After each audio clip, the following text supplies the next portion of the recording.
اصلی مسئلہ تو ہے نا اس وقت جو دنیا میں اس وقت دو بڑے ٹاپ دو تین مسائل ہوں گے، تو وہ ایک یہ ہوگا کہ جو جنرل کنسنسس ہوگا کہ ہاں جی ہر معاشرے میں سب سے بڑا مسئلہ جو اس وقت چل رہا ہے نا، وہ یہ کہ جو ایک فرد ہے وہ ایک خاص عمر کے بعد جا کے ایک خاص کنفیوژن میں پڑ جاتا ہے کہ میں دنیا میں کروں کیا، میرا مقصد کیا ہے. اور وہ چونکہ اس کو سمجھ نہیں آتا، کیونکہ جو بھی دنیا نے اس کو بتایا ہوتا ہے وہ 30-40 سال میں وہ سارا کا سارا عکارت ہو جاتا ہے، اور پتہ چلتا ہے کہ یہ سارا کچھ تو بس قصے کہانیاں تھے. اصل میں تو زندگی کسی اور ہی موڑ سے گزارتی ہے، اور کوئی اور ہی مسائل ہوتے ہیں جن کا واقعی میں والا حل جو کہ میں نے اچیو کر لیا ہے اپنے آباء و اجداد کے کہنے کے اوپر، اس کے بعد بھی مجھے کوئی تسلی تشفی نہیں ہو رہی. اور اندر سے ایک خاص مسئلہ آ رہا ہے مجھے، جس کی وجہ سے میں ڈپریشن میں جا رہا ہوں، کہ ایسا تو نہیں ہو سکتا کہ میرے میں اور جانوروں میں بس وہ اسی کام کے لیے آئے ہیں ہم بھی دنیا میں، کہ بس آئے، کھایا پیا، بچے پیدا کیے اور مر لیے، بس کہانی ختم. یہ جو اندر سے ایک تنگی کی آواز آتی ہے، اس کو الگ الگ معاشرے نے اپنے اپنے تناظر میں اس کو اپنے فلیورز دینے کی کوشش کی ہے. کچھ لوگ کہتے ہیں کہ، اور بڑے بڑے مفکرین بیٹھے ہیں اس کے اوپر ہزاروں سال سے، یہ پہلی دفعہ نہیں کوئی سیشن ہو رہا. مفکرین نے پھر آ کے اپنے جہاں جو جس بیک گراؤنڈ سے آئے ہوئے تھے، انہوں نے اپنا وہ ایک جو ہے نا وہ منظر کشی کی کہ بھئی یہ اس وجہ سے یہ جو انسان کا جو بیسک فلفلمنٹ ہے وہ پوری طریقے سے اپنی حیت میں آتا ہے، جب وہ بھرپور طریقے سے نمایاں ہوتا ہے اپنے آپ کے سامنے بھی، اور آگے فیوچر کے مستقبل کی نسلوں کے اندر بھی. تو وہ 2 یا 3 یا میں بھی کچھ ہر معاشرے نے اپنی رکھی ہوتی ہیں، مگر کامن چیزیں ایسی ہیں کہ جن میں وہ بتاتے ہیں کہ اگر یہ 2-3 کام کر لیے تو ہاں ہم اس اوج تک پہنچ گئے کہ جس کی وجہ سے ہمیں اور ہمارے کسی اور بھی زندہ چیزوں کے بیچ میں جو ہے وہ تفریق کی جا سکے گی. اب وہ کیا کیا بتایا لوگوں نے، کئی ہزار سالوں سے لگ رہے مفکر فلسفی، اور بتاتے رہے کہ اگر آپ نے کوئی ایسا کام کیا یا ہم کسی ایسی جگہ پہ پہنچ گئے سوچ کی کہ جس میں ہمیں یہ پتہ چل گیا کہ بڑے بڑے کیا مسائل ہیں وہ ڈیل کر لیے ہم نے، وہ ان کے حل نکالنے شروع کر دیے، تو ٹھیک ہے ہمارا کام صحیح چل رہا ہے. مگر اس سے فرد کے اوپر کوئی فرق ہی نہیں پڑا تھا، کیونکہ فار ایگزامپل ابھی سائنس والے اچیومنٹ کر رہے ہیں، تو عام افراد کو تو کوئی فرق نہیں پڑتا اس سے، سوائے اس کے کہ وہ بینیفیکٹر ہوتے ہیں خالی. انہوں نے تو اپنے آپ کو آئیڈینٹیفائی نہیں کیا as a general human being. تو آئیڈینٹیفیکیشن ہو گئی کہ ہاں جی نوبیل پرائز جو ہے نا ایک جو لے رہے ہیں، جو سائنس میں ترقی کر رہے ہیں، وہ لوگوں کی فلاح کر رہے ہیں. بالکل اسی طریقے سے فلانتھرپی جو کہ لوگوں کو ان کی بیسک نیڈز کی عدم موجودگی کی وجہ سے ان کی ہیلپ کے لیے بھاگتے دوڑتے ہیں، اور ان کی جان بچاتے ہیں، ان کی عزت بچاتے ہیں، ان کو بیسک نیڈ پرووائڈ کرتے ہیں، وہ بھی کسی فرد کے اوپر اپلائی نہیں ہوتا، بیکاز وہ بھی ایک خاص 1-2% ہی ہے، سائنٹسٹ بھی 1% 2% ہی ہے. تو یہ ایسا کیا ہوتا ہے کہ جس کی بنا پہ ایک فرد جو ہے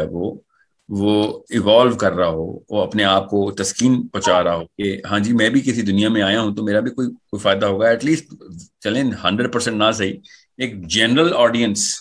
ایک خاص تناسب کے ساتھ تو اتنی کلیئرٹی ہونی چاہیے تھی کہ ایک جنرل لیول کے اوپر دنیا جو ہے اس کی عوام جو ہے، ان کے اندر ایک شعور آ جائے، بیسک سا شعور کہ 50 سال کی اگر زندگی مل گئی ہے، 60-70 سال کی، تو اس میں بیسکس کیا ہیں جو پوری کرنی. ابھی آپ دیکھیں دنیا کے کسی بھی خطے میں دیکھیں، کسی بھی نیوزی لینڈ سے لے کے امریکہ تک، چلی سے لے کے سائبیریا تک، انگلینڈ سے لے کے شری لنکا تک، کسی بھی بندے سے پوچھیں گے تو وہ 2 یا 3 چیزیں آپ کو کامن بتائے گا کہ ہاں میں تب کہیں جا کے میں اپنے آپے میں آیا کہ جب میں نے اپنے گھر والوں کے لیے نان نفقے کا بندوبست کر دیا، اور ان کے بھی آگے سے اگلی ایک نسل کا انتظام کر دیا. بس مطلب ریسورس کلیکشن. اگر میں نے یہ کر دیا تو میں دنیا میں آنے کا مقصد پورا ہوگا. آپ اپنے گھروں کے اندر ذرا نظر دوڑائیں تو آپ کو صاف سمجھ آ رہی تھی کہ ہمیں بھی یہی بتایا گیا کہ ہاں جی اس کی 7 نسلیں تر گئیں، اس نے اتنا ہی مال اکٹھا کر لیا کہ وہ بس اس کے بچے اور اس کے پوتے بھی عیاشی کریں گے، کہانی ختم. بس we start rearing that person. ہم اس کو اس جگہ پر پلیس کر دیتے ہیں کہ جیسے بس دنیا میں بس کوئی نبیوں کے بعد بندہ آیا تو یہ آیا. تو it is such a big problem, because 1600 میں 1500 میں 1200 میں یہ والے اس طریقے سے نہیں دیکھے جاتے تھے معاملات. 800 سال پہلے کچھ اور ہی معاملات تھے. ایک فرد کے اوپر ایک اور طرح کا بوجھ تھا. ہر وقت فرد کے اوپر ایک نہ ایک بوجھ رہتا ہے. وہ یہ جو بیسک بوجھ ہے نا کہ میں نے بیسک پروویژنز دینی ہے, نان نفقہ پورا کرنا ہے, کپڑے پہنانے ہیں بچوں کو, گرمی سردی کا انتظام کرنا ہے. اس کے علاوہ ہر دور میں نئی سے نئی یا پھر الگ سے الگ ڈیفینیشنز آتی رہی کہ یہ تو منیمم کریں گے آپ. اب مسئلہ یہ تھا کہ ابھی کے دور میں آپ دیکھیں تو چونکہ ہماری اتنے ڈیٹا تو ہے نہیں ہمارے پاس کہ جی اب 1000 سال پہلے ایک عام فرد کیا سوچتا تھا کہ دنیا میں کیا کرنے آیا ہوں, یا 2000 سال پہلے یا 3000 سال پہلے. تو ہم پہ الگ الگ کتابیں کھولتے ہیں اور ان کتابوں کے تھرو اپنے آپ کو اس ٹنل میں سے, اس سرنگ میں سے گزارتے ہیں کہ اگر آج چلیں اللہ کی کتاب ہے تو اس نے کچھ اللہ نے بتایا ہوگا, اگر چلیں کسی فلسفے کی کتاب ہے اس نے کچھ بتایا ہوگا. جو بھی مین سٹریم کے اوپر وائرل ہوتی ہے نا اپنے اپنے دور میں چیز, ہم اپنے آپ کو اس کے اندر سے گزار لیتے ہیں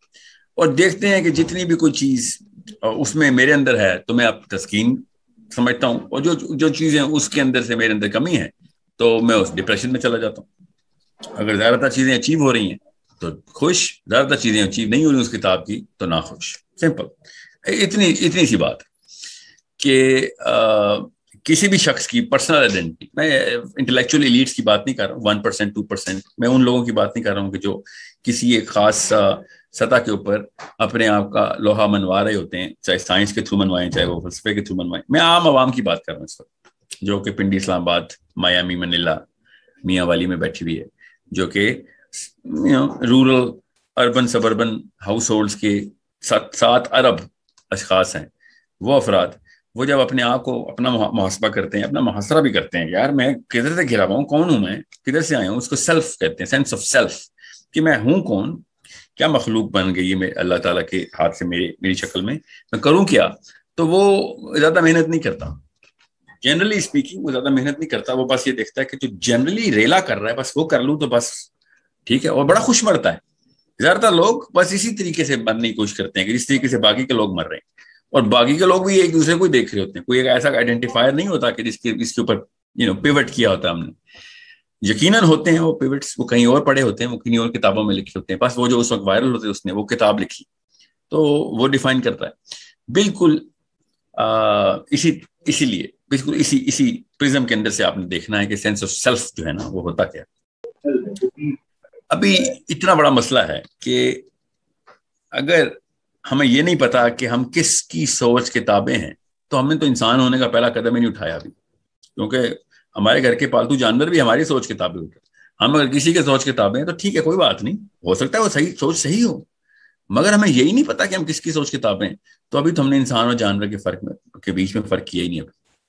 ہم جس چیز کو صحیح سمجھ رہے ہیں کہاں سے پتہ چلا کہ وہ صحیح ہے, ہم جس چیز کو غلط سمجھ رہے ہیں کہاں سے پتہ چلا کہ غلط ہے. وہ فلسفہ کس نے وائرل کیا تھا, کہاں سے پہنچایا گیا تھا, کس نے دعوت دی تھی, چاہے وہ ارسطو کی فلسفہ تھا یا سقراط تھا یا بقراط تھا, وہ یورپین فلسفی تھی 1500 1600 1700 والی, یا پھر کیا پتا اس سے پہلے کیوں, کیا وہ انجیل سے فلسفہ آ رہا ہے یا قرآن سے آ رہا ہے, کیسے پتہ چلتا ہے. ابھی جتنے بھی سال آگے سے گزریں گے پچھلا فلسفے کی ایکسپائری ڈیٹ آگے سے مطلب پیچھے سے پیچھے جائے گی, مطلب جلد از جلد ایکسپائر ہونا شروع ہو جائے گا. اس لیے جو بھی فلسفے کے جالے ہوتے ہیں نا, دائی ہوتے ہیں, وہ اپنے فلسفے کو مینٹین کرنے کے لیے بہت زور لگاتے ہیں, اور اس کو مینٹین کرنے کے لیے یا تو وہ اپنے فلسفے کا پروپیگیٹ کرتے ہیں کیونکہ ان کی اپنی سیلف اسٹیم کا تقاضا یہی ہوتا ہے, یا پھر وہ اس کے جو دوسرے کاؤنٹر کرنے والے اس کے متضاد جو ہیں فلسفہ ہوتا ہے اس کے خلاف پروپیگنڈا کرتے ہیں. بس اتنی سی بات ہے. اب اس میں بینیفیکٹرز ہوتے ہیں, جیسے کتنے $1 ٹریلین کوئی کما گیا افغانستان کی وار سے, بینیفیکٹر ہے. لڑائی لیکن فلسفے کی ہو رہی تھی, بینیفیکٹر کوئی اور تھے, ان کا اپنا فلسفہ کیپٹلزم کا تھا. یہ 3 الگ الگ فلسفے چل رہے تھے, سمجھ لیں 2 ہی فلسفے چل رہے تھے. ایک اسلام کے اوپر بنانے کی کوشش کر رہے ہیں کہ ہمیں اسلام کا نظام بنانا ہے, دوسرے جو ہے وہ پیسے بنانے کا نظام تھا. کرسچن ورسز مسلم وار تو نہیں تھی نا یہ جو افغانستان میں ایگزامپل دے رہا ہوں, اس طرح کی ہزاروں جنگیں ہوئی. یہ تو چلیں گولیوں اور ٹینکوں اور توپوں جہازوں کی جنگیں, معاشرے کے افراد کے اندر تو سوچ کی جنگ ہر وقت حائل ہے. لیفٹ ورسز رائٹ, عورت مارس ورسز مولوی, عورت ورسز مرد, فیمنزم ورسز اینٹی فیمنزم. 1000 لفظ آپ سنیں گے پے در پے, ہر 100 سال میں نیا سے نیا فلسفہ مرتب ہوگا, نئی سے نئی ووکیبلری آئے گی. ہر وقت جو چیز اس وقت زور پکڑ جائے گی اس چیز یا اس کتاب کے تھرو نیچے والے لوگوں کی یا تو ڈپریشن یا پھر ان کی اچیومنٹ، موٹیویشن یا ڈپریشن دونوں کی سائیکلز ریگولیٹ ہو رہی ہیں۔ اتنا بڑا معاملہ ہے کہ اگر آپ کو پتہ چل جائے تو آپ کو سمجھ آئے گی کہ 2 3 4 بندے ہوتے ہیں ایک وقت میں جو زندہ ہوتے ہیں، یا پھر زندہ نہیں بھی ہوتے تو وہ مر گئے ہوتے ہیں، ان کے 50 سال کے بعد 7 ارب تک کی طاقت ہے اس وقت، تو 7 ارب لوگ زندہ ہیں، 7 ارب لوگ اپنی ڈیلی لائف ان کی اس کتاب سے کہیں لکھی گئی بات کے اوپر مینٹین کرنے کی کوشش کر رہے تھے اپنے آپ کو۔ آپ اپنے آپ کا محاسبہ کریں گے تو آپ کو خود ہی سمجھ آئے گی کہ دنیا میں جتنے بھی آپ نے مشن بنائے اپنی لائف میں، یہ کر لوں گا یا ابا جی نے یہ کر لیا، وہ کیوں کر رہے ہیں جب پوچھیں گے یا میں کیوں کروں ایسے، تو آپ کو کتاب خود ہی نظر آ جائے گی۔ وہ لکھی کسی یورپین نے ہوگی، کیا پتا اللہ نے لکھی ہو کتاب، قرآن ہو، کیا پتا کب کس کو کیا مل گیا ہے تو ہمیں تو نہیں پتا، مگر یہ نہیں ہو سکتا کہ آپ کو کتاب نہ ملے اگر آپ اپنے آپ سے یہ پوچھنا شروع کریں کہ یہ ریلے کا حصہ کیوں بنوں، یہ کدھر لے کے جا رہے ہیں ہمیں۔ جیسے ہی آپ یہ کیوں کے سوال کرتے ہیں اسی وقت اوریجنل تھاٹ کا سفر کر لیتے ہیں، پہنچتے ہیں نہیں پہنچتے یہ تو آپ محنت اور لگن کی بات ہے، صاف نیتی خوش نیتی کی بات ہے، جو صاف نیت سے ڈھونڈتا ہے اللہ اس کو دے دیتے ہیں۔ اب رہی بات تو پھر میں کون ہوں؟ میں بھی کسی فلسفے کا ایک آؤٹ پٹ ہوں، کیا میں کسی کتاب سے میں لکھا گیا ایک 70 ہوں جس کے اندر کتنے % میرے اندر صلاحیت کر گئی ہے؟ ہاں تو لٹرلی صحیح بتا رہا ہوں کو، بیسکلی ہماری اوقات وہی ہے، کسی کتاب میں لکھی ہوئی 70 ہی ہوں، کسی فلسفی نے لکھ دی تھی یا اللہ سبحانہ تعالیٰ نے خود لکھ دی تھی۔ اب کہانی یہ ہے کہ اگر میں قرآن کو پوری طرح پا بھی لوں تو کیا میرے اندر تھوڑے بہت % کچھ فیصد کسی اور فلسفی کا بھی ہوگا؟ یقیناً ہوگا، جس طرح کی پولوشن میں ہم ہیں وہ ہوگا۔ نبی علیہ السلام نے اس لیے شاہ فرمایا نا کہ میرا جو زمانہ ہے، نبی علیہ السلام نے اپنے بارے میں شاہ، وہ بہترین زمانہ ہے۔ اب آگے کے جتنے بھی زمانے آئیں گے وہ اپنے پچھلے زمانے سے بدتر ہوں گے، سو آپ بد سے بدترین کا سفر۔ اس کا کیا مطلب تھا کہ اس وقت میں نے اللہ تعالیٰ کا اپنا بنایا ہوا فلسفہ، جو دنیا کی جو اس مشین ہے، جو انسان ہے، اس کا یوزر مینول میں نے پوری طریقے سے سمجھا دیا، انسٹال کر دیا۔ اس سے زیادہ آرگینک ماڈل کوئی نہیں ہو سکتا زندہ رہنے کا۔ اب آگے پولوشن بڑھتی رہے گی، ہر کوئی فلسفی اپنی کتابیں شائع کرے گا، کسی کی طاقت ہوگی تو وہ جلدی شائع کرا دے گا، کسی کی طاقت نہیں ہوگی تو اس کو 100 سال بعد مانا جائے گا، جس کو بھی جو بھی چاہیے ہوگا ملنا شروع کر دے گا وہ، لیکن قرآن سے دور تر ہونا شروع ہوگا، بیکاز % آف پولوشن بڑھے گی اس کی۔ اتنی سی بات تھی۔ اب کچھ سوچ لیں کہ کتنے ایک فلسفے اس وقت ہم پہ رائج ہیں۔ یہ بیان کرنا تو مشکل ہے، مگر کتنوں کے اوپر میں پورا اترتا ہوں وہ بہت آسان ہے۔